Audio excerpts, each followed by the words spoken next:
Hello guys, की खबर सब हाल। आज मैं तुम लोगों के लिए योजना सीरीज स्टार्ट कर रहा हूँ। सिविल सर्विसेज के एग्जामिनेशन का थोड़ा भी आइडिया हो तो योजना कुरुक्षेत्र मैगजीन का रेलेवेंस तुमसे छिपा हुआ है नहीं।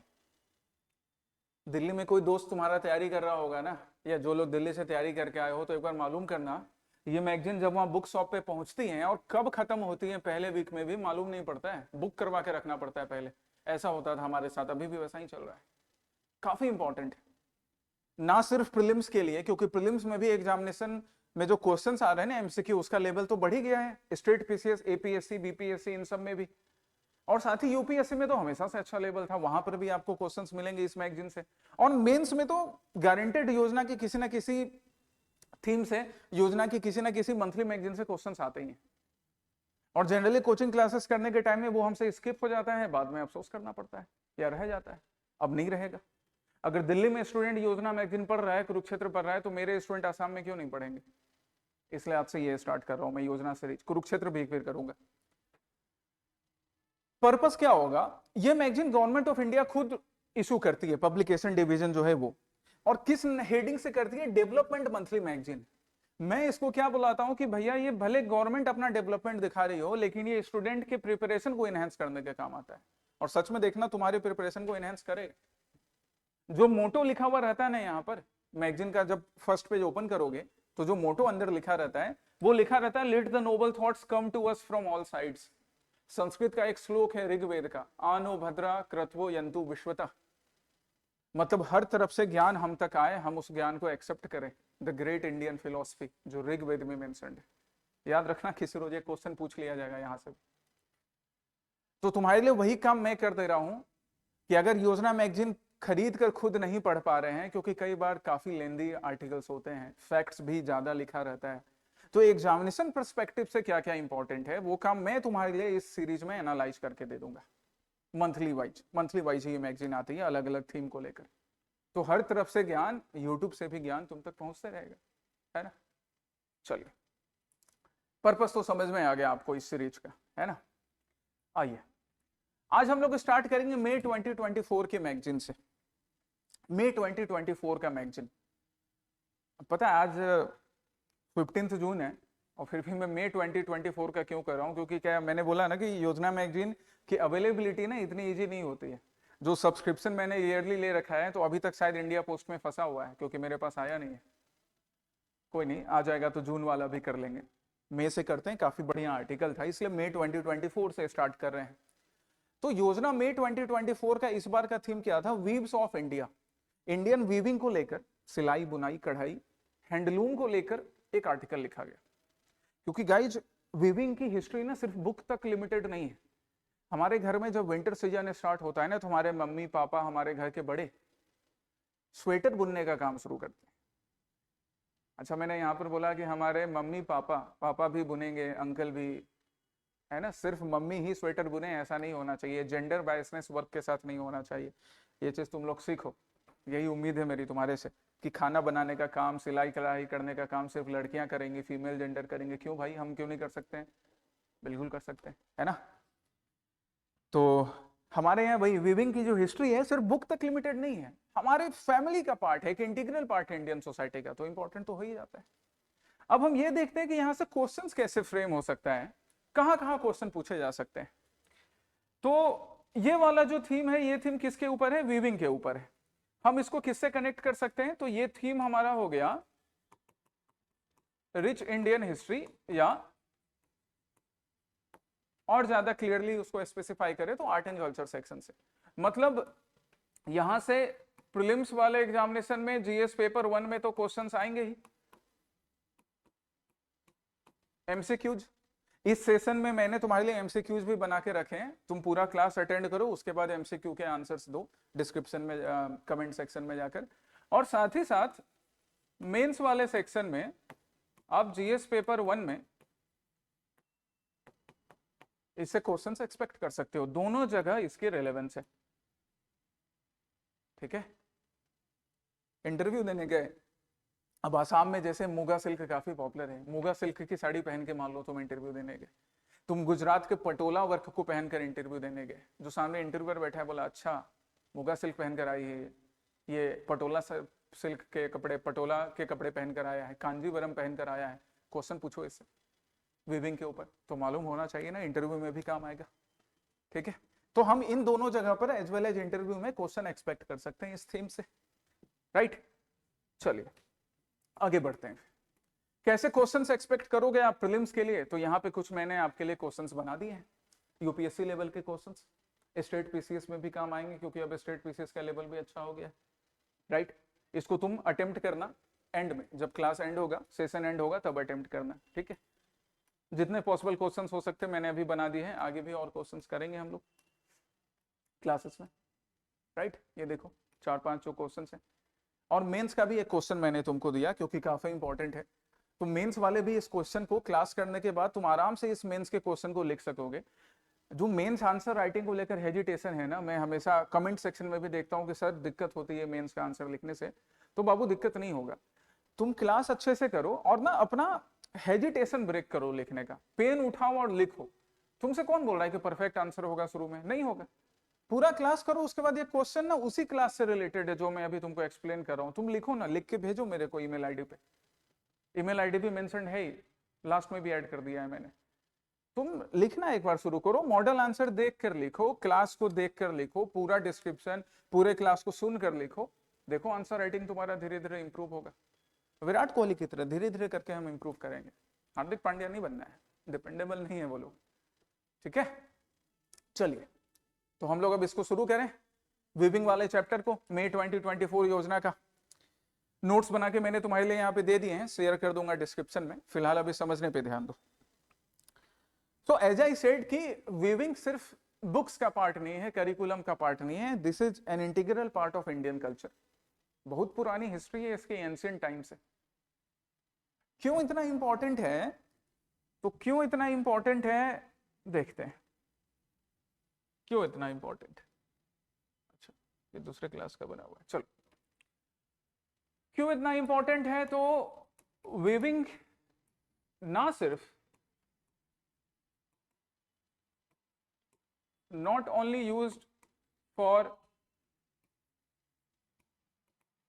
making clothes, ये तो खैर प्राइमरी ऑब्जेक्टिव हो ही गया कि वीविंग करके, निटिंग करके, सिलाई कढ़ाई बुनाई करके हम अपने लिए कपड़े बनाते हैं पहनने के लिए, ये तो एक है ऑब्जेक्टिव, है ना, सिंपल सा ऑब्जेक्टिव, डायरेक्ट ऑब्जेक्टिव। इसके अलावा also it signifies the rich artistic skills. अब मुगा सिल्क के कपड़े जो बना रहे हैं आर्टिस्ट, उनके स्किल्स को भी तो दिखाता है। The unique example of regional crafts नहीं दिखाता है क्या, रीजनल स्किल्स को। तुम बोलोगे कि सर रीजनल स्किल कैसे हुआ सर, देखो ना एग्जाम्पल, मोदी जी के बनारस, भगवान शिव के बनारस, कभी बनारस घूमने जाओ, बहुत ही अच्छा लगेगा शहर तुम्हें। बनारसी सिल्क प्रोडक्ट्स हो गया, उत्तर प्रदेश का एक पार्ट, इंडिया का एक रीजन। मुगा सिल्क, एरी सिल्क, असम, वेस्ट में चलें, पटोला पहुंचे,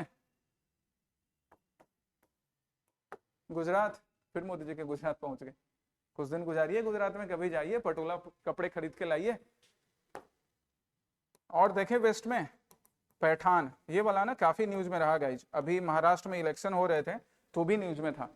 तो याद रखना ये जो पैठान क्लोथ्स होते हैं, पैठान वर्क जो होता है, एक आर्टिस्टिक स्किल है टेक्सटाइल बनाने के लिए, महाराष्ट्र से रिलेटेड है, ठीक है। गुजरात में भी यूज किया जाता है बट मेनली महाराष्ट्र से रिलेटेड है। इंडिया के साउथ में चलें, कांजीवरम सिल्क, तमिलनाडु। तो इंडिया के अलग अलग पार्ट से चांदेरी प्रोडक्ट्स हो गए, जमदानी हो गया बंगाल से, दीदी के बंगाल को कैसे छोड़ सकते हैं, है ना, जमदानी बंगाल। तो इंडिया के हर रीजन के यूनिक क्राफ्ट्स को, यूनिक स्किल को, यूनिक आर्ट फॉर्म को दिखाने का काम भी करता है, तो इंपॉर्टेंट तो है हमारे लिए, also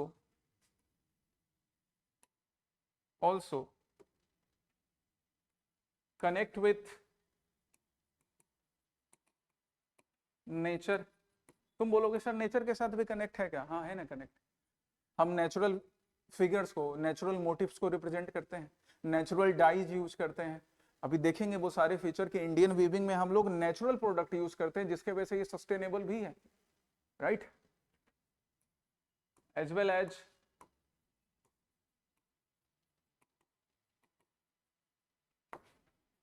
रिलीजियस थीम्स। तो देखो जब इतने सारी चीजों से रिलेटेड है इंडियन वीविंग, इंडियन नीटिंग, तो इंपॉर्टेंट तो है ना आर्ट एंड कल्चर के पर्सपेक्टिव से। इसलिए गवर्नमेंट ऑफ इंडिया अपने पब्लिकेशन डिवीजन को बोलती है कि भैया मई 2024 का मैगजीन इस पर निकालो, राइट। तो ये था यहाँ पहले वाले पार्ट में। इसके लिए मैंने आपको नोट्स भी दे दिए हैं, जो बोर्ड पे वर्क मैंने किया वो भी वीडियो में कवर है ही। अब आगे चलते हैं, पूरे मैगजीन को जो मैंने एनालाइज किया, तो मैगजीन में अब आगे आर्टिकल क्या था, मैगजीन का आगे आर्टिकल बेस्ड था वीविंग की हिस्ट्री पे, कि इंडिया में वीविंग की हिस्ट्री क्या है। देखिए जो मोस्ट ट्रस्टेड बिलीफ है हिस्टोरियंस के बीच में, जो कॉन्क्रीट एग्जांपल्स हैं, वो कॉन्क्रीट एग्जांपल या most trusted belief Indus valley civilisation के टाइम से शुरू होती है। इसलिए मैंने स्टार्ट भी किया है आईवीसी से, इंडस वैली सिविलाइजेशन से। लेकिन हाँ कुछ हिस्टोरियन है वो ये भी बिलीव करते हैं, कुछ historian, few historians, they also believe कि by the end of Mesolithic और द बिगिनिंग ऑफ नियोलिथिक, उस टाइम में भी लोगों को वीविंग का आइडिया था। ये बिलीफ रखा जाता है, याद रखिएगा इस पॉइंट को, इस पॉइंट को तुम ऐड कर सकते हो। हालांकि ज्यादा कॉन्क्रीट एग्जांपल्स नहीं मिले, इसलिए सारे हिस्टोरियंस उस व्यू को नहीं सपोर्ट किया, लेकिन कुछ एग्जांपल्स तो हमको मिले, तो वो मैंने यहां तुम्हारे लिए मेंशन कर दिया, ठीक है। नाउ अब इंडस वैली पे आ जाते हैं। तो इंडस वैली के टाइम में हमें कॉन्क्रीट एग्जांपल मिले। कॉन्क्रीट एग्जांपल्स किसके मिले, कैसे हमें मालूम पड़ा कि हाँ सच में वीविंग होता था? तो वहां पे कॉटन और वुल को यूज करके स्पिंडल होल्स मिले हमें। ये है स्पिंडल होल्स, ये देखो, ये सुआ के तरह, सुई की तरह ऐसे लकड़ी या किसी मेटल को यूज करना और उसके ऊपर कॉटन को लपेटा गया है। ये देखिए स्पिंडल होल्स, ब्रॉन्ज एज के टाइम का, इंडस वैली सिविलाइजेशन को बुलाते हैं। इंडिया की बात कर रहे हैं हम लोग, इंडिया में ऐसे अलग अलग टाइप्स के भी होते थे। इसके ऊपर भी ये भी देख सकते हो, यहां पर भी ऐसे थ्रेड लपेटने का काम बीच से, राइट। तो हमारे पास आर्टिफैक्ट्स हैं, हमको एक्सकेवेशंस में मिला, इंडस वैली सिविलाइजेशन के टाइम के एक्सकेवेशंस में मिला कि तभी से इंडस वैली सिविलाइजेशन के टाइम से सच में ट्रस्टवर्दी एग्जांपल्स हैं वीविंग के। किसको यूज करके? कॉटन और वुल को यूज करके। अभी सिल्क का नाम नहीं लेना है, उसके लिए आगे देखेंगे। कहां से एग्जांपल्स मिले हैं? तो मैंने लिखा यहां पर, जो तुमको याद रखना है कि एग्जांपल्स हमको मिल रहा है हड़प्पा से, मोहनजोदारो से। इवन एक टेराकोटा का स्टैचू मिला है। हाँ दादा, हाँ ले लीजिए आप। टेराकोटा स्टैचू जो मिला है उसमें भी हमको वीविंग के प्रूफ मिलते हैं। क्लोथ्स के एग्जांपल मिले हैं, टेक्सटाइल के एग्जांपल्स मिले हैं। और सिर्फ इंडिया के, अब हड़प्पा मोहनजोदारो में तो इंडिया ही था ना, आज पाकिस्तान बना, अदरवाइज पाकिस्तान की एंशिएंट हिस्ट्री क्या है? इंडिया की ही हिस्ट्री है। नालायकों को समझ में नहीं आता। इंडिया के हड़प्पा मोहनजोदारो और राखी गढ़ी के अलावा वीविंग का प्रूफ हमको मेसोपोटामिया में भी मिलता है, जो कि एक कंटेम्पररी सिविलाइजेशन था इंडस वैली सिविलाइजेशन के, कंटेम्पररी सेम टाइम में एग्जिस्ट करते थे। तो ये मेसोपोटामिया के लोग, ये हमारे इंडस वैली सिविलाइजेशन वाले आपस में ट्रेड करते थे। तो इंडस वैली सिविलाइजेशन में जो कॉटन और वूल के प्रोडक्ट बन रहे हैं, जो टेक्सटाइल बन रहा है, वो मेसोपोटामिया में भी पहुंचा। अनदर प्रूफ मिला कि वीविंग तब से एग्जिस्ट कर रहा है, right. So now we can say that weaving, knitting, it was a part of the culture of IVC, it was a part of the economy of the IVC and people were related to it. इतनी पुरानी history हमारे पास है proof के साथ। आगे बढ़िए, है ना, ये सब बाद में पढ़ लेना, डाउनलोड करके प्रिंट आउट करवा के रख लेना अपने पास अच्छे से, तो दिक्कत नहीं होगा वीविंग को लेकर फिर कोई भी किसी भी टॉपिक में, प्रीलिम्स मेंस में। आगे बढ़ते हैं हम फिर, तो आगे पहुंचते हैं मौर्यन और गुप्त एम्पायर के टाइम में। मौर्यन और गुप्त एम्पायर के टाइम में गाइस तुमको एक स्पेशलिटी क्या याद रखनी है कि डेवलपमेंट हो रहा था वीविंग के फील्ड में। वो डेवलपमेंट कहां पे ऑब्जर्व हुआ? तो वो डेवलपमेंट ऑब्जर्व होता है यहां। सिल्क तो है पहले से चल रहा, वुल के भी कुछ एग्जांपल हमको आईवीसी के टाइम में मिले, बट जब महाजनपद पीरियड पूरी तरह से सेटअप हो चुका था मौर्यंस के टाइम में, फिर आगे जाके गुप्त एम्पायर के टाइम में सिल्क प्रोडक्ट्स के भी एग्जांपल मिलने लग गए। एंड दिस सोच कि किस तरह से ह्यूमन इंडियंस प्रोग्रेस कर रहे थे, डेवलप कर रहे थे स्किल्स के फॉर्म में, सिल्क को यूज करके, सिल्क का थ्रेड काफी फाइन होता है, उस थ्रेड को यूज करके उसमें मेटल्स इंक्लूड करके, गोल्ड इंक्लूड करके कपड़े बना रहे थे। इसका प्रूफ हमको मिलता है, इसका प्रूफ मिलता है अशोक के वर्क में। अशोक ने पेट्रोनाइज किया था वीविंग के वर्क को। यहां मैंने मेंशन भी किया है कि क्या रिस्पॉन्सिबल फैक्टर्स थे डेवलपमेंट के। तो अशोक जैसा रूलर, गुप्त एम्पायर के जो फेमस रूलर थे जिनके बारे में तुम क्लास में पढ़ते हो, पढ़ाऊंगा मैं आगे, पहले भी पढ़ाया है, चंद्रगुप्त के बारे में, समुद्रगुप्त के बारे में, चंद्रगुप्त सेकंड, विक्रमादित्य के बारे में। तो ऐसे जो ग्रेट रूलर्स थे ना, इनका पेट्रोनाइजेशन मिलने से वीविंग और ज्यादा प्रोग्रेस करता है। जैसे और आर्ट एंड कल्चर का फॉर्म, जैसे पेंटिंग प्रोग्रेस कर रहा है, बाकी आर्ट एंड कल्चर के फॉर्म पेंटिंग कर रहा है, म्यूजिक कर रहा है, फोर्ट मेकिंग कर रहा है, तो साथ ही साथ वीविंग को भी प्रोग्रेस मिल रहा था। यहाँ देखो बोल्ड अंडरलाइन भी कर दिया है, ये सब कीवर्ड है, ध्यान रखिएगा, इसलिए बोल्ड करता हूं मैं तुम्हारे लिए। साथ ही साथ रीजनल स्पेशलाइजेशन भी स्टार्ट हो गया। गुप्त एम्पायर के टाइम में तो तुमको मालूम है ना कि जो बंगाल के रूलर्स थे वो गुप्त के ही अंडर आते थे, फ्यूडेटरीज होते थे, पाल रूलर्स गुप्त के ही फ्यूडेटरीज थे। तो यहां पर क्या होगा, एक रीजनल स्पेशलाइजेशन स्टार्ट होगा। क्या रीजनल स्पेशलाइजेशन, देखो इसको, कौन सा regional specialisation? Muslim.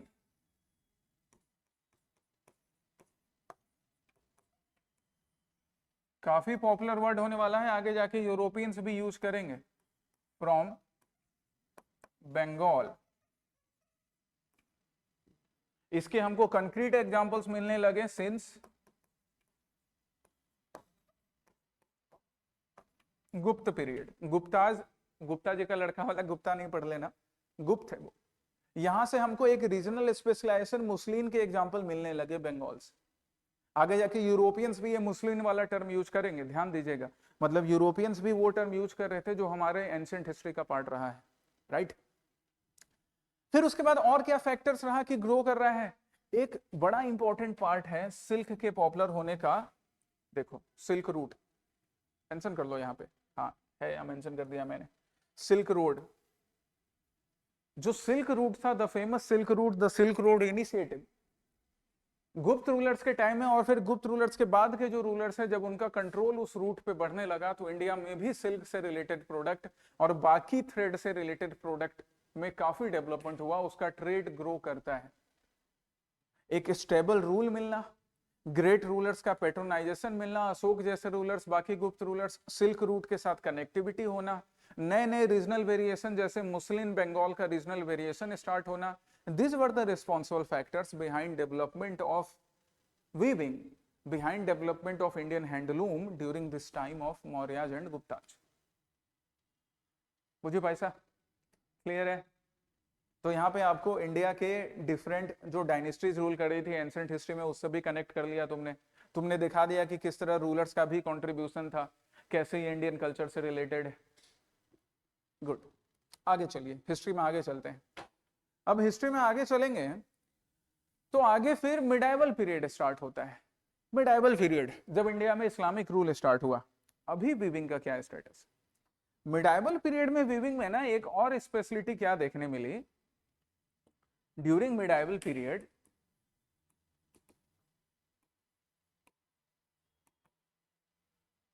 During medieval period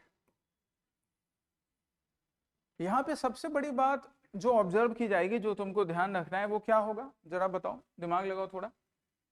fusion of Indian and Persian styles, ये the most important thing which was observed. सिर्फ आर्किटेक्चर में नहीं देखने मिला, सिर्फ ताजमहल का पिएट्रा ड्यूरा ही फ्यूजन नहीं है इंडियन और पर्सियन स्टाइल का, वीविंग में भी देखने मिलेगा, जिसके एग्जांपल्स हैं। अब बोलोगे कि सर एग्जांपल क्या है? ये Patola work of Gujarat, this is one of the best example of fusion. Jamdani work of Bengal, हाँ, ढाका में भी यूज होता है। तो ढाका क्या था, ईस्ट बंगाल ही तो था, आगे जाके ईस्ट पाकिस्तान फिर बांग्लादेश बना।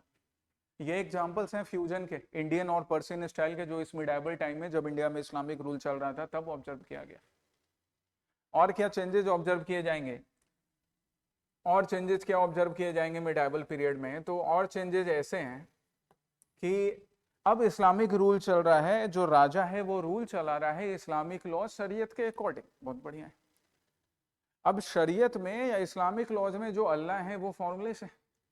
तो पहले वीविंग में जब क्लोथ बनाया जाता था, साड़ी बनाया गया, दुपट्टा बनाया गया, कुर्ता बनाया गया, धोती बनाया गया, उसमें जहां पर हो सकता है वहां पे Hindu gods and goddess, different natural elements जिनकी वर्शिप की जाती थी, उनको मेंशन किया जाता था। अब इस्लाम में फॉर्मलेस गॉड है, तो क्या मेंशन किया जाएगा? यहाँ पर ऐसा नहीं है कि रिलीजन से कनेक्ट दूर हो जाएगा, यहाँ पर भी रिलीजन से कनेक्ट रहेगा। यहाँ पर कुरान की आयतें मेंशन की जाएंगी, डिफरेंट नेचुरल मोटिव्स मेंशन किया जाएगा जिसका रेलेवेंस था, जैसे चांद का रेलेवेंस है इस्लाम में, उन चीज़ों को मेंशन किया जाएगा। तो देखो रिलीजन से भी कनेक्ट मिल गया ना, कल्चर का एक पार्ट जो रिलीजन है उससे भी कनेक्ट मिल गया। यही चीज़ मैंने शुरू में लिखा था। तो यहाँ पे ये एक नया चेंज दिखा, क्या देखने को मिलेगा कि culturally connect to Islamic features. और क्या, the regional styles in Gujarat,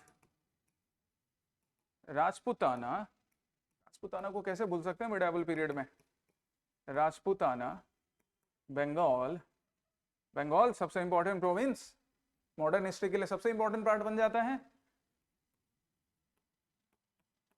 started flourishing. ये इंपॉर्टेंट फीचर हो गया मिडाइवल टाइम में। और क्या इंपॉर्टेंट हुआ, और इंपॉर्टेंट हो या मिडाइवल टाइम्स में कि ड्यूरिंग मिडाइवल टाइम्स इंडिया का एक नया ट्रेड रूट ओपन हुआ। कहां से ट्रेड रूट ओपन हुआ? ट्रेड विथ, मतलब पहले भी ट्रेड चलता था, कम था, अब वो ट्रेड होगा ट्रेड विथ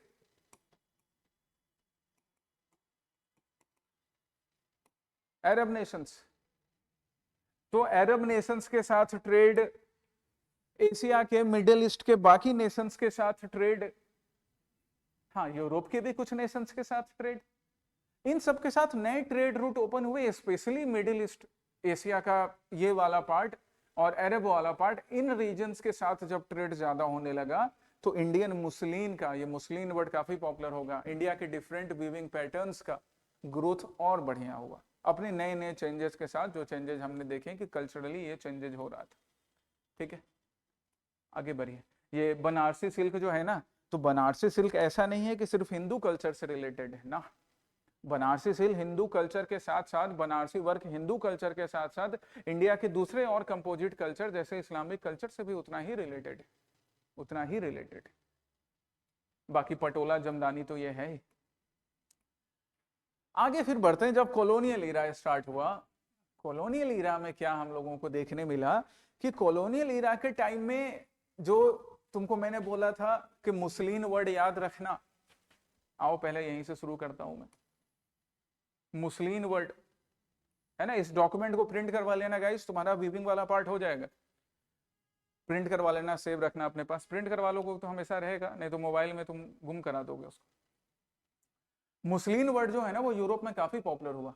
इवन इंडिया से जो भी टेक्सटाइल जाता था वो कॉटन का रहे, ज्यादातर कॉटन यहाँ से लेकर जाते थे और सिल्क के प्रोडक्ट लेकर जाते थे, सबको एक कॉमन नाम से बुलाते थे यूरोपियंस, मुस्लिम, मुस्लिम।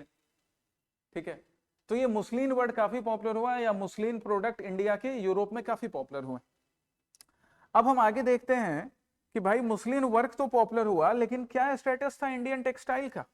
स्टेटस क्या था इंडियन टेक्सटाइल का कॉलोनियल के टाइम में? तो ये तो तुमको मालूम है, स्टेटस क्या है?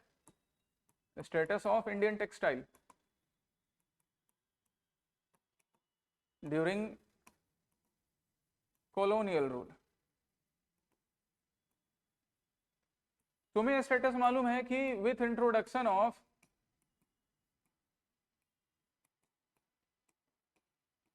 फैक्ट्रीज द ट्रेडिशनल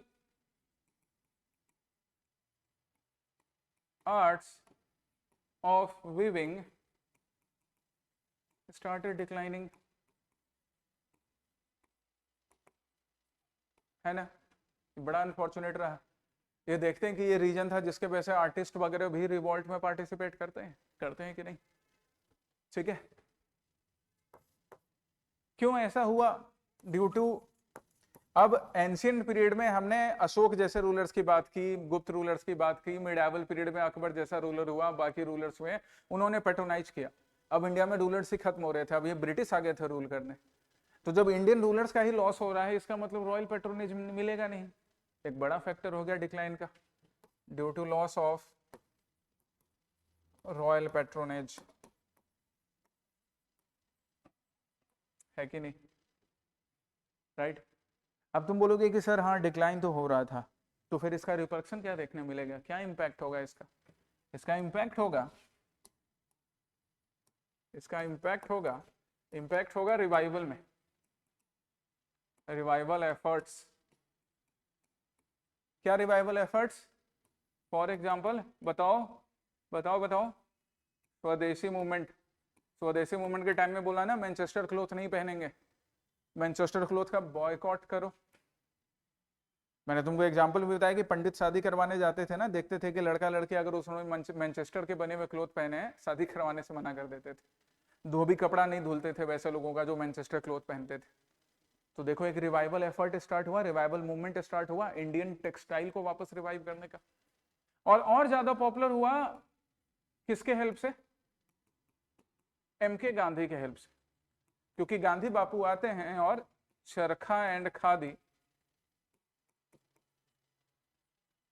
प्रमोट करते हैं। ये इस एफर्ट से तो इंडियन टेक्सटाइल और ज्यादा बूम करता है, चरखा एंड खादी के हेल्प से, चरखा एंड खादी को यूज करके। चरखा, ये देखो चरखा,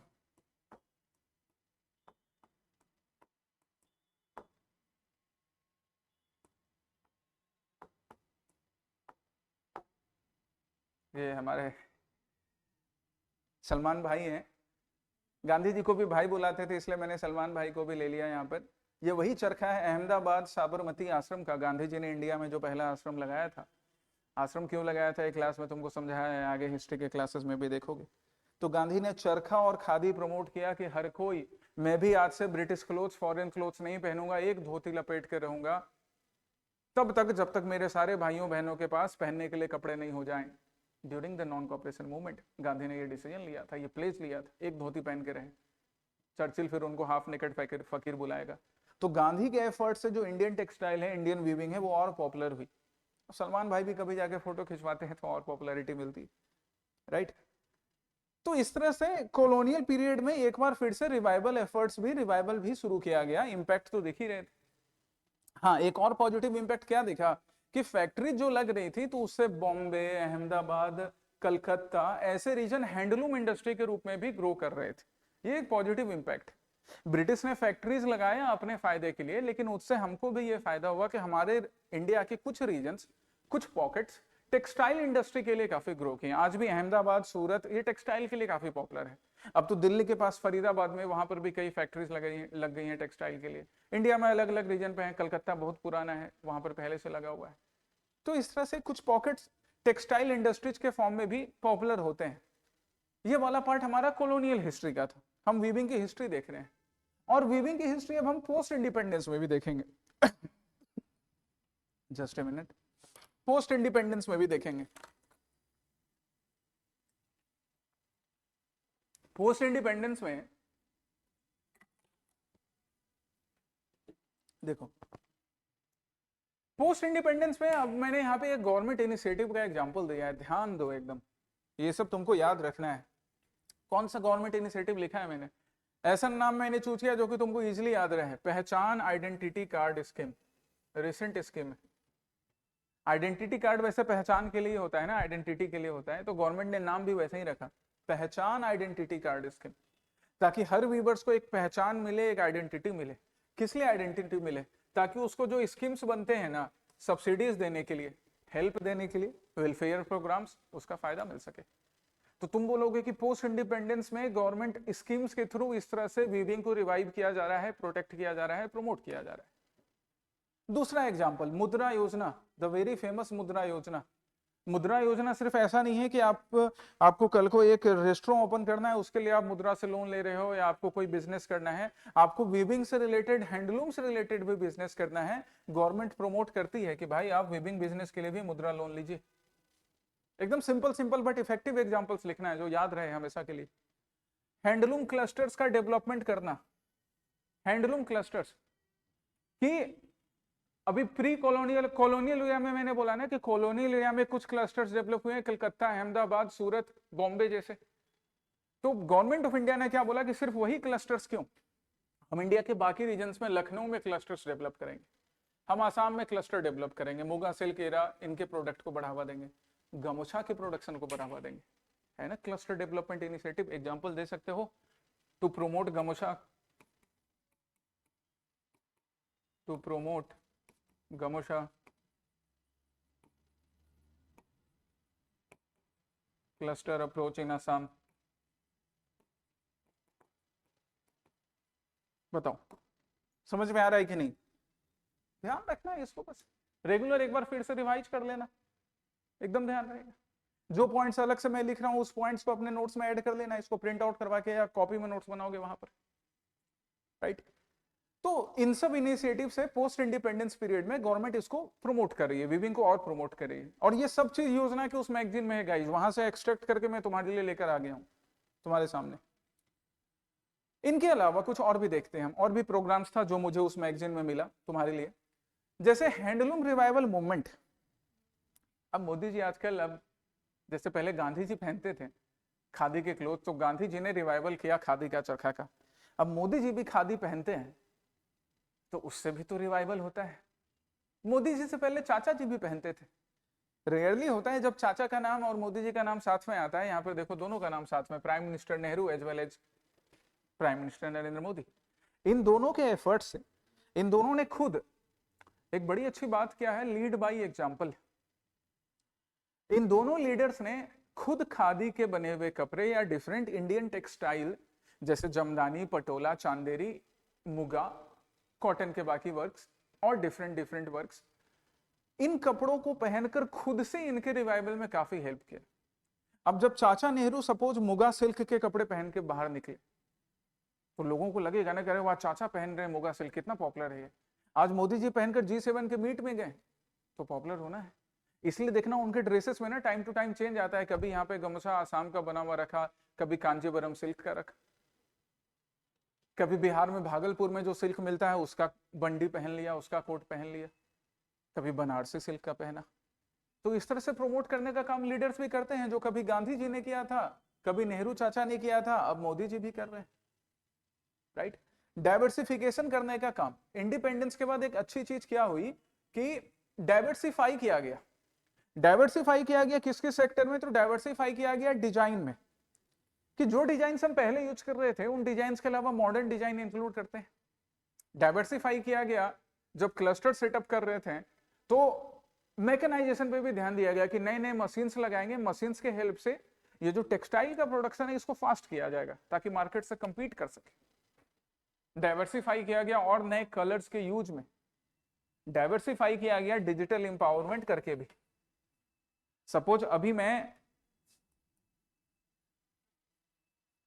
भागलपुरी सिल्क,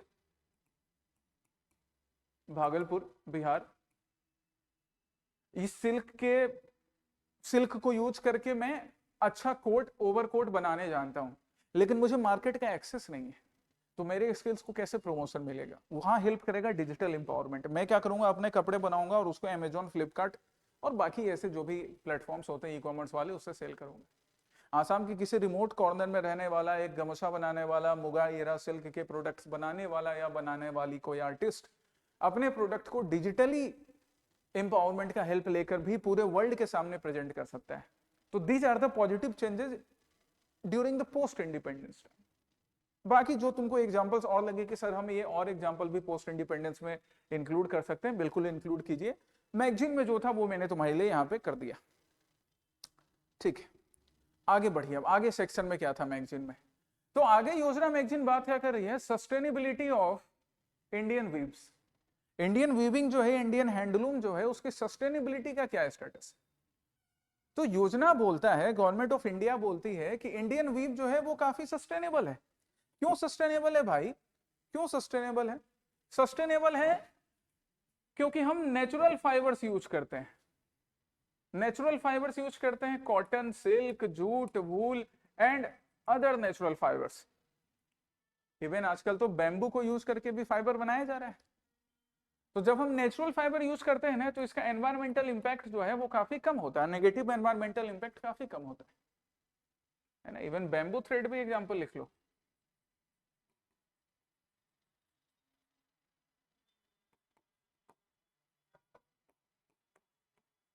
सर्च करना गूगल पे, बैम्बू को भी यूज करके कपड़े बनाए जा रहे हैं, शर्ट्स बनाए जा रहे हैं, कुर्ते बनाए जा रहे हैं। तो environmental impact, negative environmental impact भी काफी कम रहता है, तो सस्टेनेबल तो है, कोई प्रॉब्लम इसको समझने में नहीं ना। दूसरा, नेचुरल डाई का यूज करना। इंडिया की स्पेशलिटी क्या है कि हम जब, जैसे मैंने बोला ना कि मेजोलिथिक टाइम में भी कुछ एग्जांपल्स मिले, तो इंसान जब केव में रहता था और इंसान आज जब 2024 में इंडिया में रह रहा है, हम आज भी नेचुरल डाइज यूज करते हैं। और जब आप नेचुरल डाइज यूज कर रहे हैं, जिसको आप फ्लावर से एक्सट्रैक्ट कर रहे हो, जिसको आप प्लांट के लीव से एक्सट्रैक्ट कर रहे हो, जिसको आप मिनरल से एक्सट्रैक्ट कर रहे हो, जिसको आप किसी नेचुरल प्रोडक्ट, दूसरे और नेचुरल प्रोडक्ट को यूज करके एक्सट्रैक्ट कर रहे हो, तो अगेन डाइज को यूज करने में भी, कलर को यूज करने में भी आपने एनवायरनमेंट का पूरा ध्यान रखा। आपने किसी भी टाइप के टॉक्सिक्स प्रोडक्ट को यूज नहीं किया, तो इको फ्रेंडली प्रोडक्ट बन गए। ये सारे पॉइंट्स इजीली हैं समझना और कनेक्ट करना। देखो, एनवायरनमेंट के टॉपिक को हम यहाँ आर्ट एंड कल्चर से कनेक्ट कर रहे हैं, ये इंपॉर्टेंस है, ऐसे समझना है, ऐसे पढ़ना है मैगजीन को। फिर नेक्स्ट पॉइंट क्या कहता है हमारा योजना मैगजीन, कि ये सस्टेनेबल इस फॉर्म में भी है कि ये आर्टिस्ट को एम्पावर करता है। कैसे एम्पावर करता है?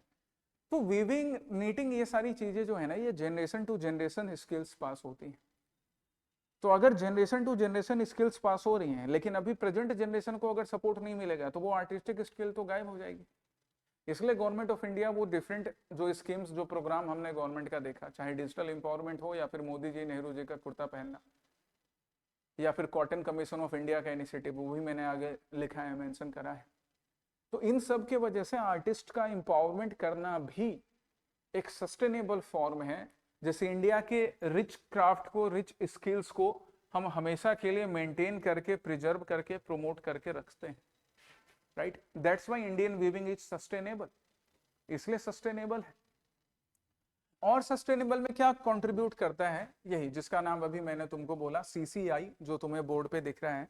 बट माय डियर, इसको कंपटीशन कमीशन ऑफ इंडिया नहीं समझना है, इसको क्या समझना है? कॉटन कॉर्पोरेशन ऑफ इंडिया है।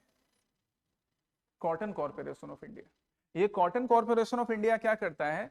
ये, इसके बारे में तो हमेशा सुनते हो ना, एमएसपी हमेशा ही न्यूज में रहता है।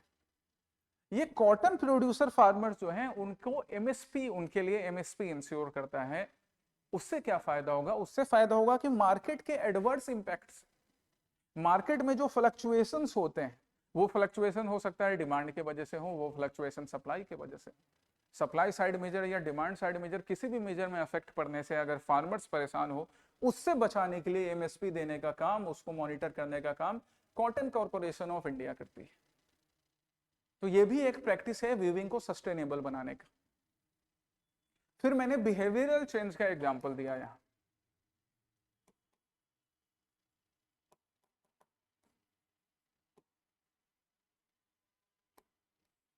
बिहेवियरल चेंज के, कि वीविंग जो है हमारे लिए एक ट्रेडिशनल क्राफ्ट तो है ही, ट्रेडिशनल स्किल है ही, उसको अब मॉडर्न फैशन स्टेटमेंट से कनेक्ट करना।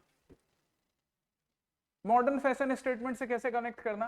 कि सपोज आज मैंने क्या किया, मैं कुर्ता पहन के क्लास लेना है, चलो अगला क्लास कुर्ता पहन के करते हैं हम लोग कुर्ता पहन के कहीं जा रहे हैं, मुगा सिल्क का कपड़ा पहन रहे हैं, हम लोग कांजीवरम सिल्क पहन रहे हैं, मोदी जी कांजीवरम सिल्क पहन कर जा रहे हैं, सलमान भाई कांजीवरम सिल्क पहन के जा रहे हैं, कोई भी तुम्हारे फेवरेट एक्टर एक्ट्रेस ऐसे प्रोडक्ट यूज कर रहे हैं। तो जब वो फैशन स्टेटमेंट नया दिखाएंगे, तुम उस फैशन स्टेटमेंट से इंप्रेस होगे, और इंप्रेस होकर अपने अंदर भी बिहेवियरल चेंजेस लाओगे कि अरे वो सिर्फ फैक्ट्री मेड प्रोडक्ट पहनने से तो बढ़िया है ना, हम इंडियन आर्टिस्टिक स्किल को सपोर्ट करते हुए इन वीव्स को यूज करके कपड़े पहने। तो दोनों चीज, ये एक बिहेवियरल चेंज साथ में चलेगा, ट्रेडिशनल क्राफ्ट भी, न्यू फैशन भी, दोनों साथ में। As well as community trade fair, community fairs organise करके, कम्युनिटी ट्रेड्स पॉसिबल बनाकर, ऐसे करके भी हम इंडियन वीविंग को सस्टेनेबल बना सकते हैं, जिसका फायदा सबसे ज्यादा किसको होता है? लोकल कम्युनिटीज को।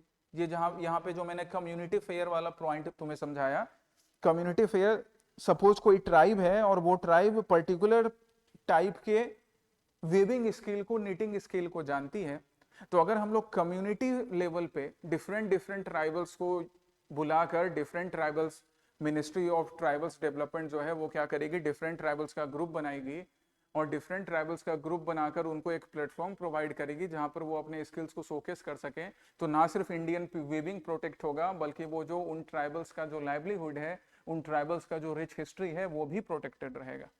इस तरह से ये सस्टेनेबल है, इस तरह से इसको सस्टेनेबल बना भी सकते हैं। अभी प्रेजेंट में स्टेटस पर अब आते हैं। तो योजना मैगजीन का नेक्स्ट पार्ट क्या है, पूरा देखना है इस सेशन को, है ना। थोड़ा लंबा है, लंबा इसलिए हो रहा है क्योंकि कंप्लीट मैगजीन को हम एक साथ कवर कर रहे हैं, एक बार में ही करना होगा थीम बनाकर, इसलिए पूरा देखना, बीच में भाग नहीं जाना है, इतना पेशेंस खराब नहीं रखना, पेशेंस रखना तुम लोग अपना, नहीं तो एग्जामिनेशन कैसे क्लियर होगा बाबू लोग। अभी हम इंडियन वीविंग का स्टेटस की बात करें कि प्रेजेंट इकोनॉमिक स्टेटस क्या है। तो याद रखो गाइज, एग्रीकल्चर के बाद अनऑर्गेनाइज सेक्टर है, अनऑर्गेनाइज सेक्टर में एग्रीकल्चर के बाद ये सेकंड पोजीशन होल्ड करता है, सेकंड पोजीशन होल्ड करता है। बहुत इंपॉर्टेंट पॉइंट है, क्वेश्चन बनेगा यहां से, याद रखिएगा। After agriculture handloom holds second position. Prelims के लिए तो पक्का क्वेश्चन बनेगा, इस बार नहीं बने अगले बार बने, बट पक्का क्वेश्चन बनेगा। तो सोचो कितने सारे लोगों को इससे एम्प्लॉयमेंट मिलता होगा। एक एस्टिमेशन जो योजना मैगजीन में लिखा था वो था 3 million people, that is a good number, right.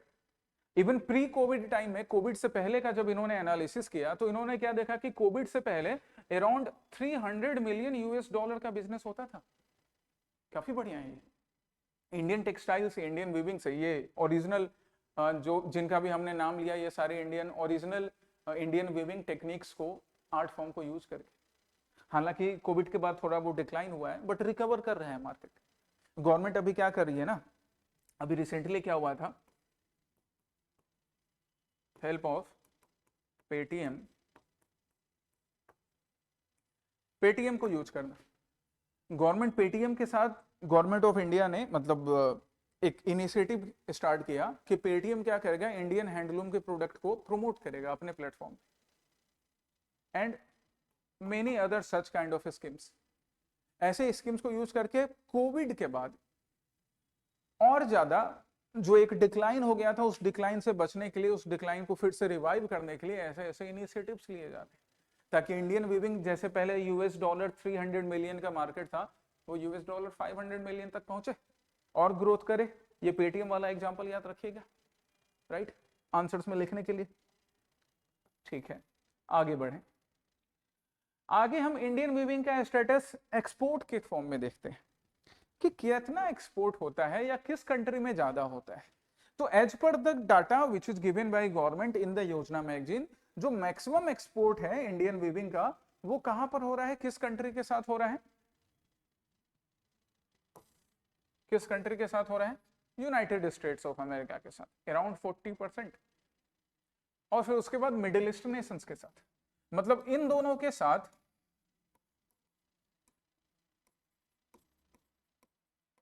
Maximum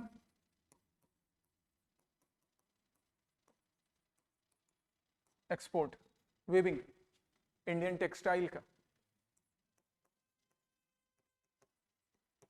ठीक है, ये यूएस वाला स्पेशल पॉइंट भी याद रखो। ऐसे ही ऐसे क्वेश्चन तो प्रीलिम्स में दिए जाते हैं और फिर तुम बोलोगे कि सर ये वाला फैक्ट तो करंट अफेयर्स वीडियो में नहीं मिला या वहां नहीं मिला, तो उसके लिए योजना मैगजीन भी पढ़ना पड़ेगा ना, ध्यान देना। यूएसए के साथ सबसे ज्यादा एक्सपोर्ट हम करते हैं टेक्सटाइल वाले सेक्शन में, यूएसए के साथ ही ज्यादा होता है, फिर मिडिल ईस्ट नेशन के साथ। अब यूएसए के साथ भी कौन सा प्रोडक्ट ज्यादा यूज करते हैं टेक्सटाइल में, तो अराउंड 60%, 60% होम डेकोर आइटम्स को सेल किया जाता है। मतलब तकिए का कवर हो गया, कुशन कवर हो गया, टॉवेल हो गया, होम डेकोर आइटम्स, कर्टेन्स हो गए, पर्दे हो गए, ये होम डेकोर आइटम ही सबसे बड़ा कैटेगरी है जो यूएसए में हम लोग भेजते हैं या फिर बाकी मिडिल ईस्ट में भेजते हैं या बाकी नेशंस में एक्सपोर्ट में जो भेजते हैं, सबसे बड़ा पार्ट इस कैटेगरी का है। फिर उसके बाद बाकी प्रोडक्ट हो गए, जैसे मैट्स भी सेल होते हैं, क्लोथ भी सेल होते हैं, कपड़े भी सेल होते हैं, बट सबसे ज्यादा होम डेकोर आइटम होता है, याद रखना।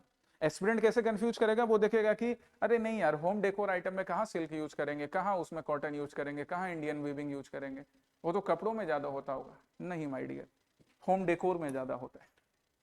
तो ये सारे पॉइंट्स याद रखने हैं, कहीं से नहीं भूलना है। ओके, देन गवर्नमेंट टॉक्स, क्या गवर्नमेंट बोलती है? गवर्नमेंट बोलती है कि हमने इंडियन वीविंग की ऑथेंटिसिटी मेंटेन रखने के लिए भी कुछ इनिशिएटिव्स लिए हैं। ओके भैया, क्या इनिशिएटिव्स हैं? तो इंडियन, एक इनिशिएटिव क्या है, इंडियन हैंडलूम का टैग देना। ये इंडियन हैंडलूम का टैग देना, ट्रेडमार्क्स एक्ट 1999 के अकॉर्डिंग ये इंडियन हैंडलूम का टैग दिया जाता है, जो कि इंश्योर करता है कि प्रोडक्ट ऑथेंटिक है।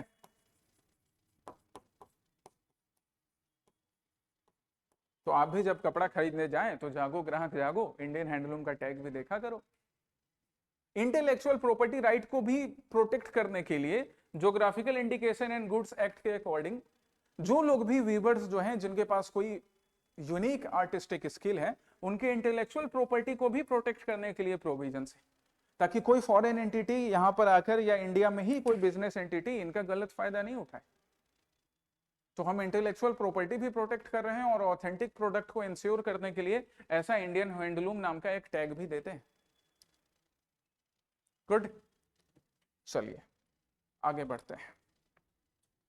अब आते हैं हम लोग चैलेंजेस पे, last part of the magazine, जिसमें यह डिस्कस किया गया कि ठीक है, हिस्ट्री हमने देख लिया, कैसे कल्चर से रिलेटेड है, कैसे शुरू से ही इकोनॉमी से रिलेटेड रहा, क्या स्टेटस रहा, कैसे सस्टेनेबल है और ज्यादा सस्टेनेबल बना सकते हैं, सब कुछ देखा, एक्सपोर्ट का स्टेटस देख लिया, बट चैलेंजेस क्या है? तो चैलेंजेस माय डियर एकदम सिंपल नेचर के। अब इंडियन वीविंग है, उसको सबसे बड़ा चैलेंज जो कि कभी ब्रिटिश के टाइम में भी होता था, आज भी है, चीपर प्रोडक्ट से, चीपर ऑल्टरनेटिव से। अनफॉर्चुनेटली, या फिर कह लो कि बिहेवियरल चेंजेस भी नहीं हो पाता। इवन अभी जैसे मैंने भी जो कपड़े पहने, तुम भी जो कपड़े पहन के क्लासेस कर रहे हो, क्लासेस ले रहे हो, हम लोग फैक्ट्री मेड क्लोथ्स पहनकर आते हैं, और जो इंडियन वीवर्स हैं, जो ट्रेडिशनल आर्टिस्ट हैं, उनके कपड़े हम जनरली क्या छोड़ देते हैं कि हम शादी के टाइम में पहनेंगे, किसी मैरिज सेरेमनी में पहनेंगे, फेस्टिवल्स के ड्यूरेशन में पहनेंगे, नेताजी ही सिर्फ कुर्ता पहनेंगे, हम कुर्ता कैसे पहनेंगे? अब किसी रोज मैं कुर्ता पहन के आ गया तो सब लोग बोलते हैं सर आज कुछ स्पेशल है क्या? अरे स्पेशल नहीं है, why should politician have all the fun, we should also have the fun. ये तो नॉर्मल सी बात है यार, हम इंडियंस हैं, इंडियन कल्चर का पार्ट है वीविंग, मेजोलिथिक टाइम से चला आ रहा है, आईवीसी से चला आ रहा है। लेकिन यही चीप प्रोडक्ट्स ऑल्टरनेटिव्स मार्केट में इतने ज्यादा हैं कि इंडियन वीविंग को बड़ा चैलेंज इनसे मिलता है, कंपटीशन मिलता है, स्किल इरोजन से। अब बात वही होगी कि जब चीप प्रोडक्ट ही लोग यूज करेंगे तो जो आर्टिस्ट है वो अपना स्किल्स कहाँ दिखाएगा? उसका स्किल तो खराब होगा ही ना, खत्म होगा ही। इंफ्रास्ट्रक्चर का सपोर्ट नहीं मिलता है, जिसके वजह से कॉस्ट ऑफ प्रोडक्शन भी इंक्रीज हो रहा है और मार्केट में प्रोडक्ट भी लेस आते हैं। ये सब सिंपल सिंपल से पॉइंट्स हैं जिसके वजह से इंडियन वीविंग को चैलेंजेस मिल रहे हैं, राइट? और देखो कुछ और पॉइंट मैंने कलेक्ट किए तुम्हारे लिए कि कंज्यूमर का प्रेफरेंस भी बड़ा वोलेटाइल है, चेंज होते रहता है। कंज्यूमर सिर्फ वही फेस्टिवल के ड्यूरेशन में सिल्क के प्रोडक्ट पहनेगा, बाकी दिन नॉर्मल कपड़े पहन के घूम रहा है। या अगर सिल्क के या कॉटन के भी कपड़े पहन रहा है ना, तो वो ट्रेडिशनल हैंडलूम पे बने हुए कपड़े नहीं पहन रहा है।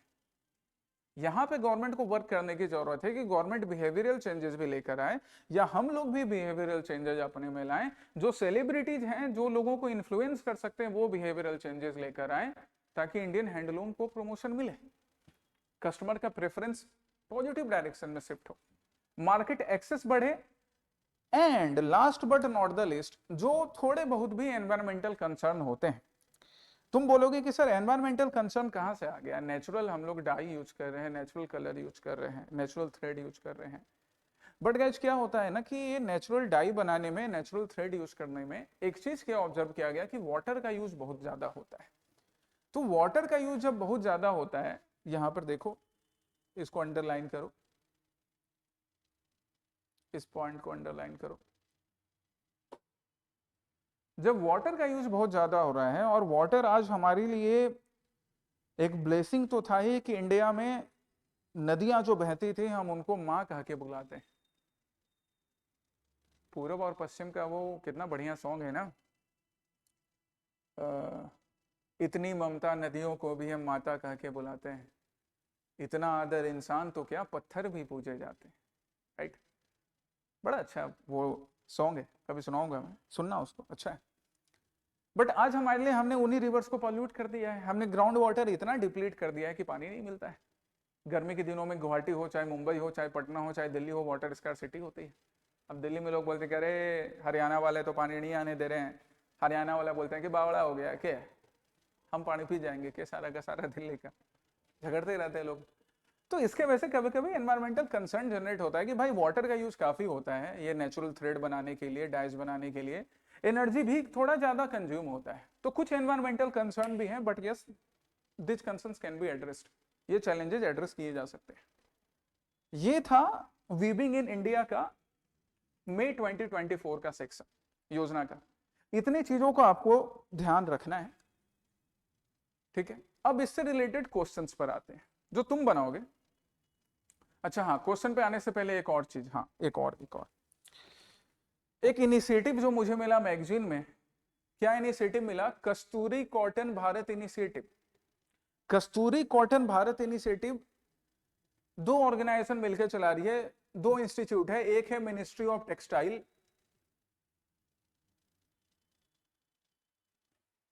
मिनिस्ट्री ऑफ टेक्सटाइल, एंड वही CCI cotton corporation of India. ये दोनों मिलकर कस्तूरी कॉटन भारत इनिशिएटिव चला रहे हैं। इसलिए चला रहे हैं कि इंडियन हैंडलूम से रिलेटेड, इंडियन वीविंग से रिलेटेड जितने भी स्टेक होल्डर हैं, चाहे वो आर्टिस्ट हैं जिनको कॉटन का, सिल्क का, वूल का प्रोडक्ट बनाना आता हो, ग्रो करना आता हो, मार्केट में सेल करना आता हो, यूजर्स हो, उन सारे स्टेक होल्डर्स को प्रॉपरली एड्रेस किया जा सके। इंडियन प्रोडक्ट्स जो हैं, जो इंडियन हैंडलूम से रिलेटेड हैं, उनकी ब्रांडिंग किए जा सके। That is the purpose of Kasturi cotton Bharat initiative, नाम ये याद रखिएगा। इसमें स्पेशली क्या यूज किया जा रहा है, as per the plan blockchain technology को यूज किया जाएगा। ब्लॉकचेन टेक्नोलॉजी को यूज करके एक सेंट्रलाइज्ड डेटाबेस बनाया जाएगा, जहां पे वीवर से रिलेटेड जो भी इंफॉर्मेशन, नेसेसरी इंफॉर्मेशन हैं, इंडियन वीविंग से related, Indian textile, Indian handloom से रिलेटेड, ट्रेडिशनल टेक्सटाइल स्किल से रिलेटेड जो भी इंफॉर्मेशन है वो उस डेटाबेस में रहेगा, जो भी स्किल्स हैं उसका एक्सेस रहेगा, जो स्कीम से उनका एक्सेस रहेगा। प्रॉपरली ब्लॉकचेन टेक्नोलॉजी को अप्लाई करके हर स्टेक होल्डर को, हर सेगमेंट को, चाहे वो मार्केट की बात हो या इंटेलेक्चुअल प्रॉपर्टी को प्रोटेक्ट करने की बात हो, इंडियन हैंडलूम को और प्रमोट किया जाएगा और ज्यादा डेवलप किया जाएगा। ठीक है, दो ऑर्गेनाइजेशन, या हम कह सकते हैं कि दो यहाँ पर इंस्टीट्यूट हैं जो मिलकर काम कर रहे हैं, ब्लॉकचेन टेक्नोलॉजी को यूज करेंगे।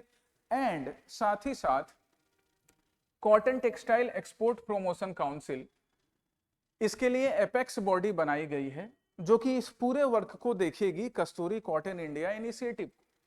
तो आपको कस्तूरी कॉटन भारत इनिशिएटिव, जो कि अलग से लिखा हुआ है इस मैगजीन में, तीन चीज याद रखनी है मेनली। कस्तूरी कॉटन भारत से हमको ये तो समझ में आ रहा है कि इंडियन हैंडलूम को, स्पेशली कॉटन मेंशन किया गया है, तो इंडियन हैंडलूम में कॉटन रिलेटेड प्रोडक्ट को रिवाइव करना, प्रमोट करने का काम है। उसके लिए तीन मेन इंस्टीट्यूशंस इन्वॉल्व हैं, एक है मिनिस्ट्री ऑफ टेक्सटाइल, दूसरा है CCI cotton corporation of India, and Texprocil. What is Texprocil? Cotton textile export promotion. कि भैया एक्सपोर्ट में प्रमोशन हो, वो याद है $300 मिलियन का होता था कोविड से पहले, कोविड के बाद डिक्लाइन किया, उसको रिवाइव करना। ब्लॉकचेन टेक्नोलॉजी को यूज करेंगे, ब्लॉकचेन टेक्नोलॉजी को यूज करके हर स्टेक होल्डर को, हर सेगमेंट को एड्रेस किया जाएगा, ताकि इंडियन हैंडलूम फिर से रिवाइव करे एक्सपोर्ट के फील्ड में भी, एज वेल एज स्किल्स को प्रोटेक्ट करना, प्रोमोट करने के फील्ड में भी। इसके बेस्ट भी एक क्वेश्चन मैंने बनाकर दिया है तुमको, ताकि तुम इस वाले पार्ट से रिलेटेड कैसे क्वेश्चन पूछ सकते हैं वो भी ध्यान दो। राइट, अब आ गया क्वेश्चन वाला सेगमेंट। तो गाइज यहां स्क्रीन पे रहा क्वेश्चन, तुम पॉज करना इसको, और अभी तक जो तुमने पढ़ा है उसके बेसिस पे इसका आंसर ढूंढना। अपने आंसर्स नीचे कमेंट सेक्शन में कमेंट करो। जब मैं देख लूंगा कि तुमने अटेम्प्ट किया है, तुमने आंसर नीचे कमेंट सेक्शन में कमेंट किया है, तो मैं डिस्क्रिप्शन में इसके सही आंसर मेंशन कर दूंगा। आंसर तुम ढूंढ सकते हो, इतना मुझे तुम पे भरोसा है। तो पॉज करना है, आंसर ढूंढना है। नेक्स्ट क्वेश्चन भी है, यहां आगे नेक्स्ट क्वेश्चन पे सेम थिंग यहां पर करनी है आपको, इस क्वेश्चन के लिए भी। Okay, then one more question, एक और क्वेश्चन यहां पर सेम इसी सेगमेंट को, इसी थीम को लेकर। ये देखिए, कस्तूरी कॉटन भारत इनिशिएटिव है ना, अभी लास्ट में समझाया मैंने। And last but not the list, one more question related to Indian handloom products, ये वाला। ये चारों क्वेश्चन पॉज करके, स्क्रीन को, वीडियो को पॉज करके आपको आंसर ढूंढने हैं। और लास्ट में फिर वो करने के बाद जब आपकी कॉन्सेप्चुअल क्लैरिटी आ गई, तो ये रहा मेंस का क्वेश्चन। मेंस के इस क्वेश्चन को 250 वर्ड्स में अटेम्प्ट करना है। ये सारा सेगमेंट हमने डिस्कस कर लिया है इंडियन वीविंग हैंडलूम से रिलेटेड, कि किस तरह से ये कल्चर को प्रिजर्व करना economic sustainability and global competitiveness से रिलेटेड है, क्या चैलेंजेज हैं और हम क्या मेजर्स इसके लिए बता सकते हैं इस ट्रेडिशनल नॉलेज को, आर्टिस्टिक स्किल को प्रोमोट सपोर्ट करने के लिए। कोशिश करो लिखने का। तुमको वीडियो समझ में आ रहा है फिर भी लिखना ही नहीं शुरू करोगे गाइज, तो सोए हुए शेर के भी मुंह में ना खुद से हिरन नहीं आता है। बहुत अच्छी बात है, बड़े बुजुर्ग बहुत अच्छा समझा कर गए हैं कि शेर जो होता है ना, टाइगर, सलमान खाने वाला टाइगर नहीं, ओरिजिनल टाइगर। टाइगर भी अगर सोया रहे ना, खुद से उधर से हिरन चल के नहीं आएगा कि लो मेरे को खा लो। सलमान भाई टाइगर का तो बड़ा रिलेशन है। आपको एफर्ट डालना पड़ेगा, आपकी आंसर राइटिंग इंप्रूव होगी, आप लिखना तो शुरू कीजिए। आपको मैंने पूरा वीडियो एक्सप्लेन किया, ये डॉक्यूमेंट अटैच करके दे रहा हूं, आप लिखना शुरू कीजिए, आंसर राइटिंग इंप्रूव होगी। उसके बाद आंसर लिख के इस तरह से आपको भेजना है, पता ही है। साथ में अपना नेम, मोबाइल नंबर भी मेंशन कर देना, ताकि यूनिकली आइडेंटिफाई किया जा सके तुमको। ठीक है, यही था आज का session guys. Okay, all the best, जय हिंद। मिलते हैं नए सेशन में फिर।